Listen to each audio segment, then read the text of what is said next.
Welcome to the course, International Studies in Vernacular Architecture. Today, we are going to discuss about the concluding lecture of Anthropology of Shelter, Unit 1. We started our journey with an understanding of who am I and his relationship with various other factors and how the concept of cultural identity is related to many factors throughout his journey.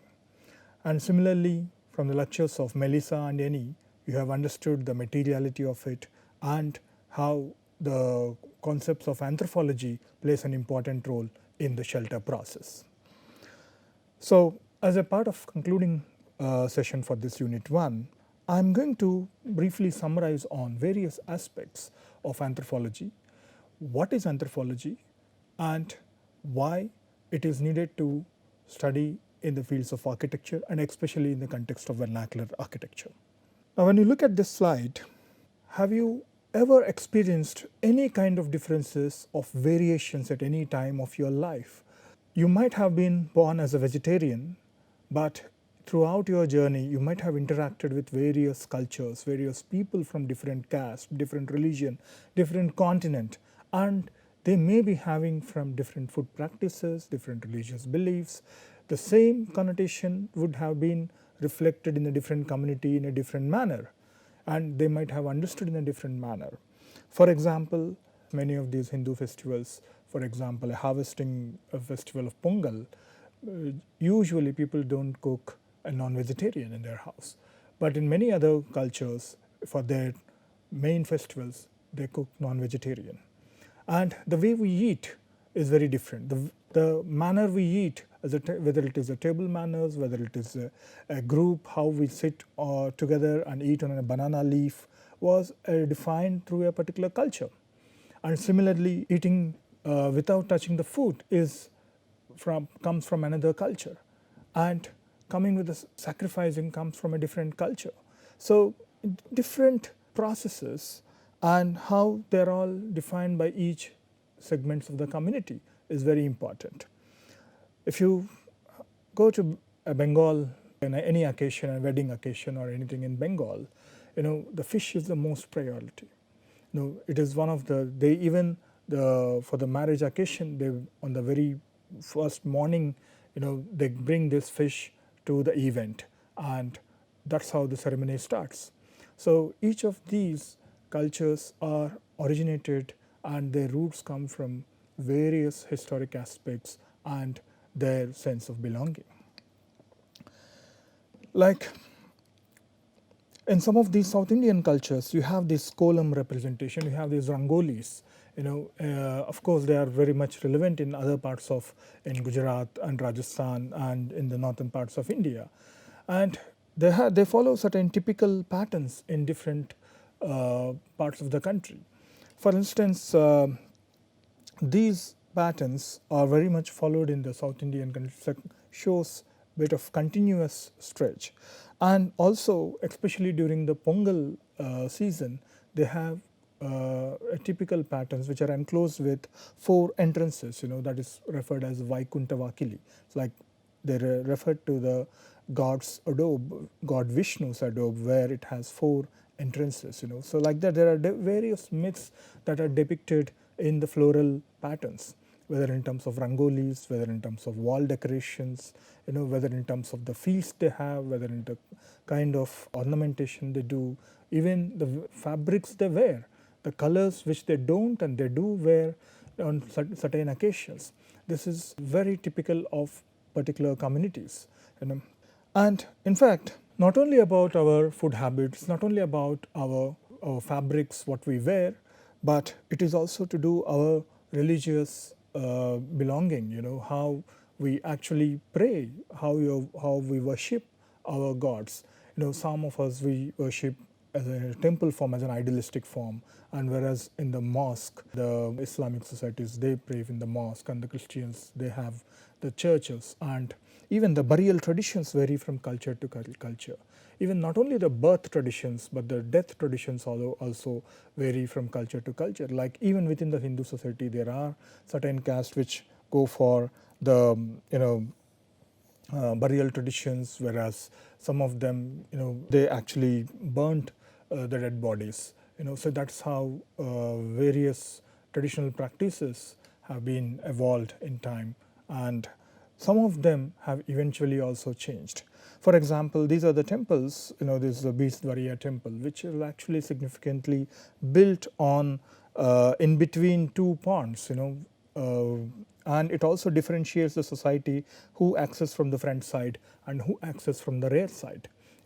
At that point of time, during the Kalachuri times in Ratanpur, that time itself, they actually also defined the access points of these temples. From the anthropological perspective, difference is the essence of the humanity, and difference is an accident of birth, and it should therefore never be the source of hatred or conflict. The answer to difference to respect it. So this was actually John Hume talked about, because we are born with the difference. We are difference is an accident of birth, and so here what we really have to understand here it is we need to accept it and we need to respect it.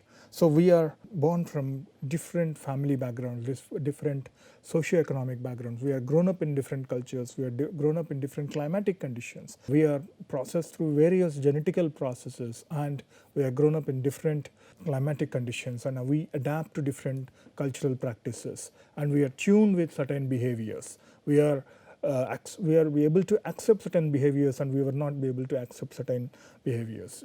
So this is how it goes back to how, from where you come from, and what you are able to accept and what you are not able to accept. When we talk about the climatic conditions, especially the harsh winter climatic conditions, if you go to the Arctic Circle or the Antarctic Circle where the Eskimos live, and even in the northern parts of Sweden, where my own experiences, where people adapt themselves in winter differently and in summer differently. For instance, the left-hand side photograph is a complete sea which was completely frozen, and then they actually create a passage to walk or to drive on the sea. So they're trying to adapt different ways how to cross over to the different islands, and during the winter how they do, and during the summer how they do.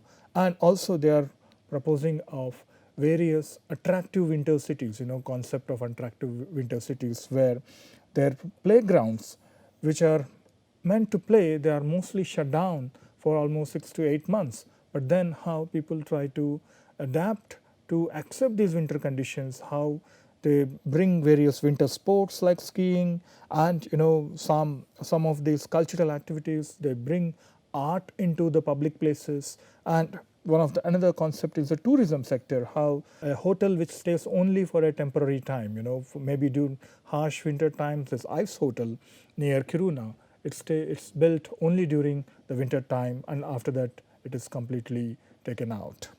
So even in the harsh conditions, man was able to adapt himself, and he was able to innovate different ways of living with the harsh conditions.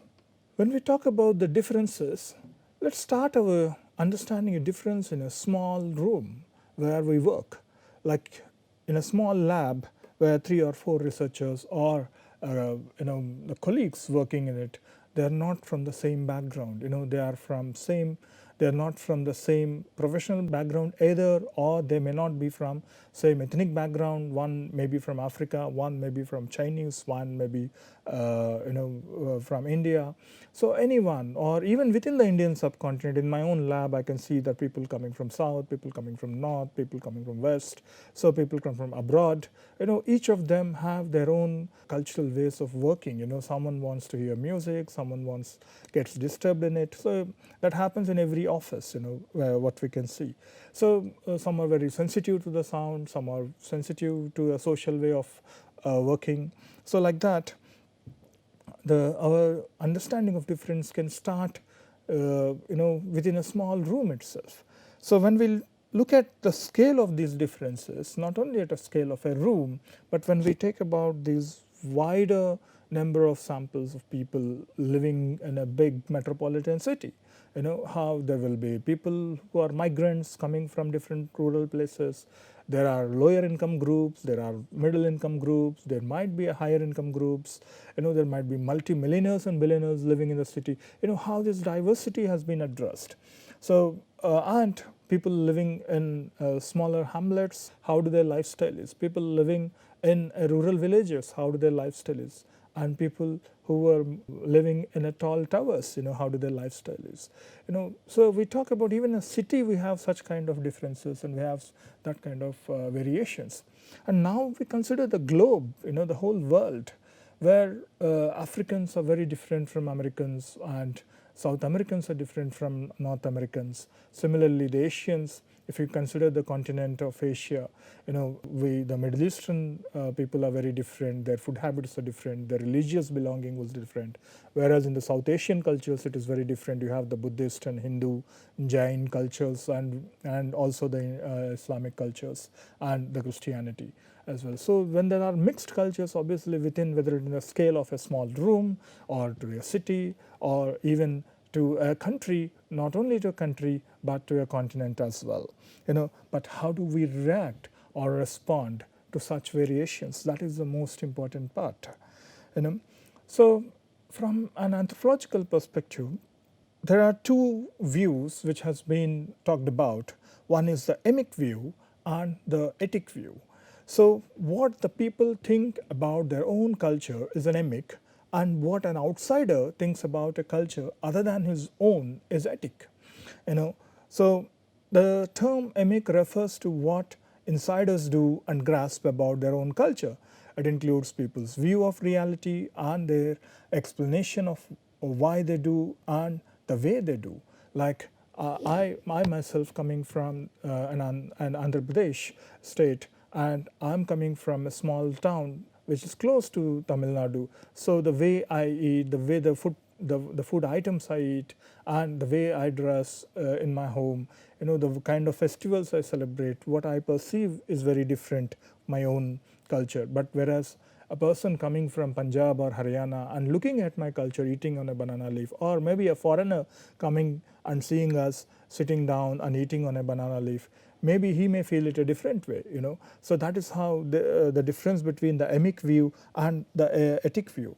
For example, some of the references was given from the textbook of this anthropology, which is of course a school-based textbook, but it is very interesting to see the information that they have provided in this particular anthropology textbook for the 11th class. And in emic view has given some examples. There is a local belief that the nails and hair removed from the body are not to be thrown in the open space because there is a chance of same being used for black magic, using harm to a person. This is a kind of myths which people might have carried over from generations to generations. But the very etic side of it, maybe throwing nails and hairs carelessly is not hygienic, and it will turn mix up with food materials. There is a hygiene context concern which comes from the etic perspective. And similarly, in Hindu families, the elders do not allow the coconut peels half open inside the home, saying it is done on the occasion of death. But whereas in the etic perspective, keeping half of the coconut open will lead to the coconut becoming dry and unfit for use.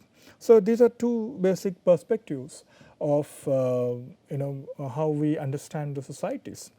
So now coming to the definition of this anthropology, it was initially coined by the Greek philosopher Aristotle, and anthropos plus logos, which means anthropos means human and logos means study or science. So Kroeber talks about anthropology as a science of man. So and mainly what is important for a biologist, for a chemist, for a physics person, they need a laboratory, they need a space to work with some solutions, they need a space to measure something, they need to experiment something. But for the anthropologist, the field is a laboratory, the city is a laboratory, a village is a laboratory. It could be any place where peoples and cultures are found.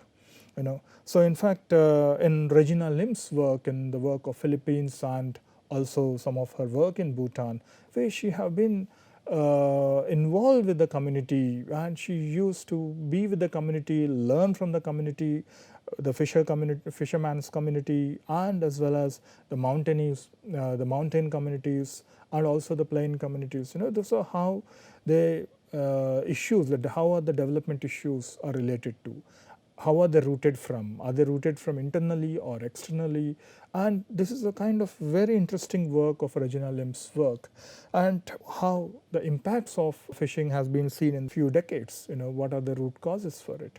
Similarly, in my own work also, when I been part of these fishing activities, especially in the context of Tamil Nadu, what I learned in this process is, initially I went with a kind of a questionnaire approach, which never worked out with working with the local communities, because many of them are illiterates and they were not able to understand, and most of the responses in a very superficial level. But when I started living with them, when I started developing a trust with these communities, interacting with them regularly, and roaming around, going to fishing with them, and that actually developed certain trust between and bond between me and communities, myself and the communities. So one of my another colleague from France, he was actually living there in the fisherman house. He started learning Tamil. Sometimes it requires to learn the local language, because you need to understand the deeper understanding of what the community talks about, sense about. Sometimes linguistics plays an important role. So even in my case, I ended up learning Tamil, whatever the villagers were talking about. Gradually, in few months, I was able to understand what the gender issues they are talking about, what the livelihood issues they are talking about. And of course, within the process, I also try to develop some mental maps and other aspects. So similarly, in the education, we once for a SAVA conference, what we did was we brought these tribes, Erikula tribe from the northern part of Andhra Pradesh, and then we asked them to construct these disaster resilient shelters in 3 hours time. So that is where our students were involved learning from the tribes and how they can actually make these bamboo shelters within 3 hours time. So in that way, even the transfer of knowledge, how we can actually learn from these tribes, learn from these communities, is very important. And in the process, we also need to unlearn many things what we already know. So when we talk about the major branches of anthropology, so in the biological anthropology, for example, Great Barrier Reef, where certain biological processes are analyzed, whether in terms of algae or fungi, and how these are actually damaged in the current conditions. There are many ways one can look at it. Similarly, the most important part from the architectural perspective is the social cultural anthropology and archaeological anthropology, and of course linguistic anthropology.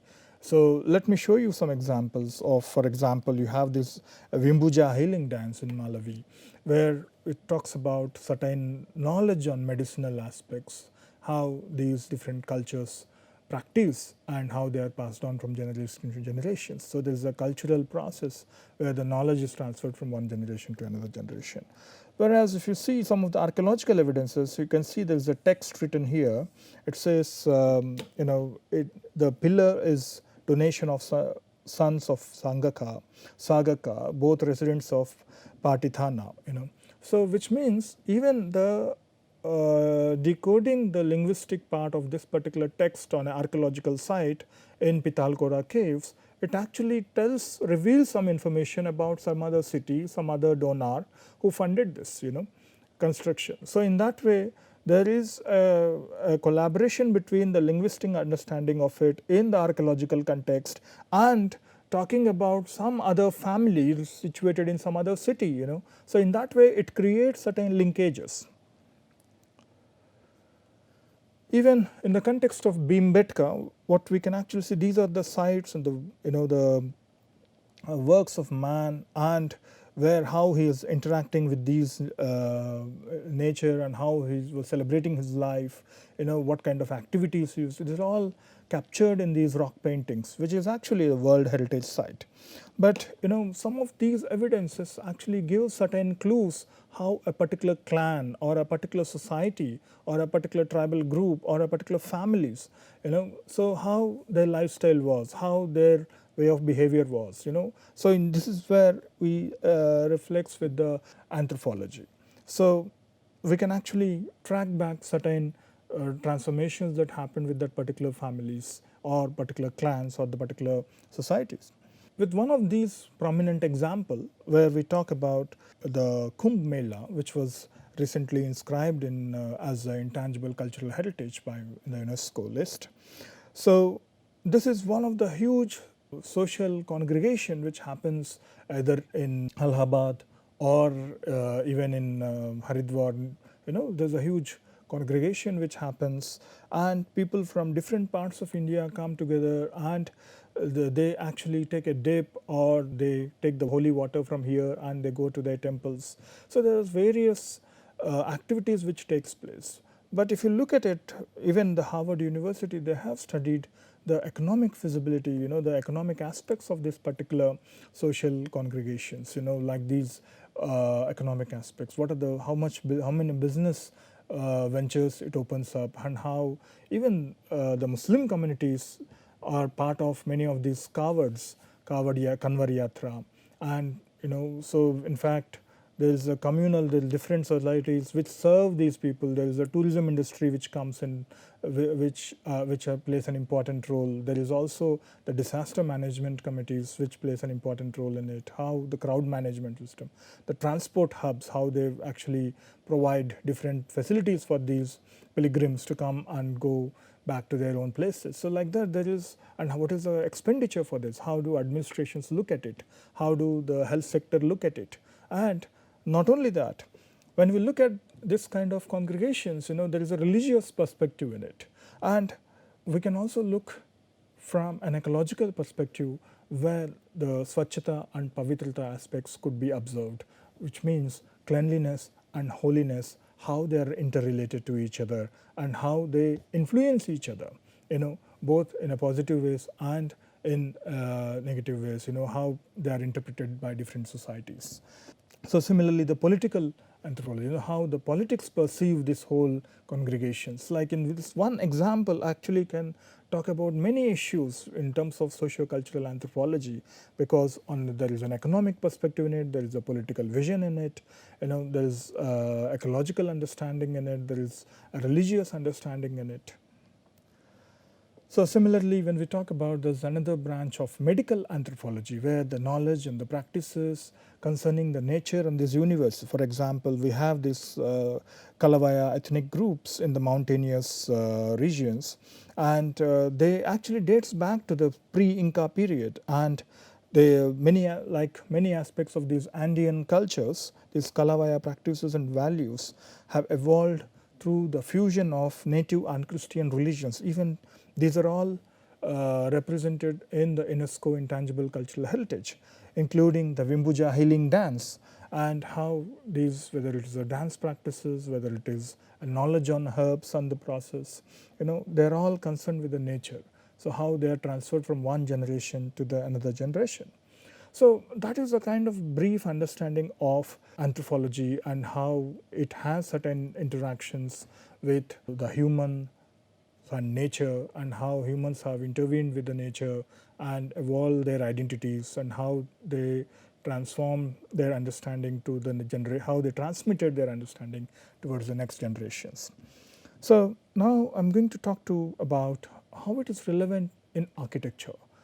Like I'm going to talk to you a few cases and few aspects how architects have considered the anthropological aspects of certain societies.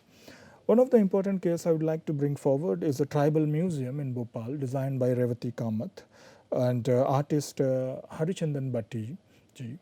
And so in this, I'll just show you the way they conceptualize the galleries of the tribes of Madhya Pradesh. And one of the gallery is oriented towards the spiritual nature of it. One of the galleries is oriented toward the life and the lifestyle of it. The another gallery is more oriented towards their, the myths and the play aspect of it. So this is one of the artifact. Of course, they have exaggerated the scale of it to from the museum perspective. But if you see, there is a myths in the tribal places that there's Bambusa, the goddess Bambusa, the bamboo goddess.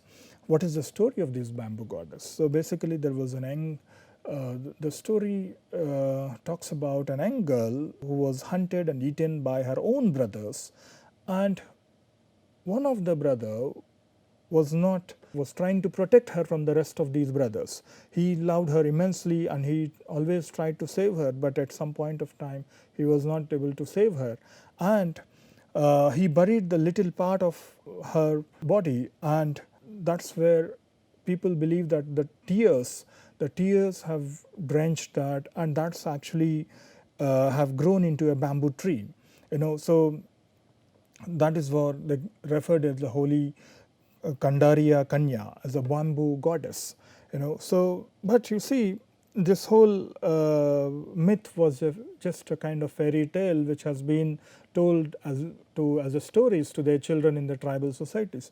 But then some of the anthropologists got all these myths or these tales, and then that has an artist have depicted that form. The woman has been tortured by few people. That kind of expression has been brought by an artist, and then that has been captured within the museum. So in that way, an anthropologist, an artist, and architect, how they closely work together to bring that message of that particular myths which were there in the societies to the present day audience.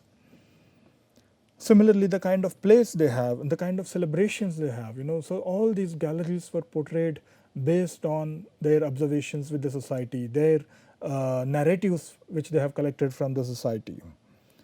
So another example which I would like to say in terms of the development anthropology, even anthropology is not just limited to any historical or archaeological or biological conditions, or inquiries. But in the development anthropology, I'll just refer one of the NGO's work, Anhad Foundation by Abhinav and his team. They're doing wonderful work. What they're doing is they're actually tapping down the unknown potential of these rural musicians, and they're actually bringing them into a kind of business, making them as entrepreneurs.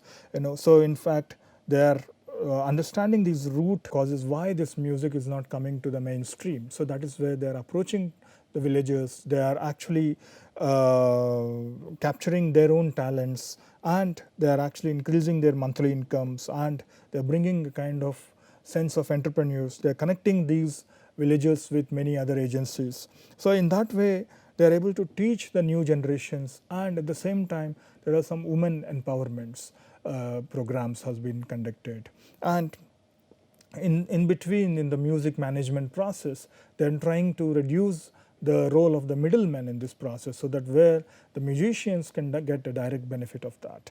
So in that way, in the context of music management, so Abhinav have done a wonderful work.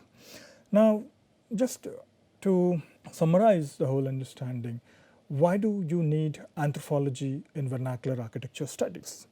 Okay, so as we understand that there are lots of information, one maybe at a very deep community rooted, something which is very deeply rooted with the nature.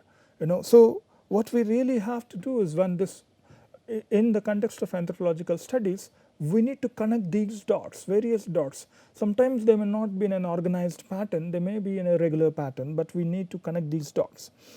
It actually provides a holistic understanding on ways to connect nature, people, and place environments in time. So it can also categorizes and classifies certain types of differences. It can help in understanding the diversity of differences and show the futuristic directions to connect them. For example, it could be a small column design and in front of a house, but one can easily understand that how it has connected not only the people in the house and the people going on the street, and also it connects their neighborhood. And so if someone is today in the Pongal time, they are not able to see this particular column in front of their house, immediately the neighbors think, is they well, are they feeling well, and they used to inquire, how are you feeling? But in present context, when we moved on from individual house concepts to the apartments complex and high-rise buildings, today even the next generations, they will not be aware of these kind of arts, the floral designs, how actually these were connecting the people. So this is something, even with a small design focus of this column design, one can investigate how a society have transformed, the role of this column in the transformation of the societies and their interactions. That also could be studied. So in that way, I'd like to end this session about the anthropology of shelter. Thank you.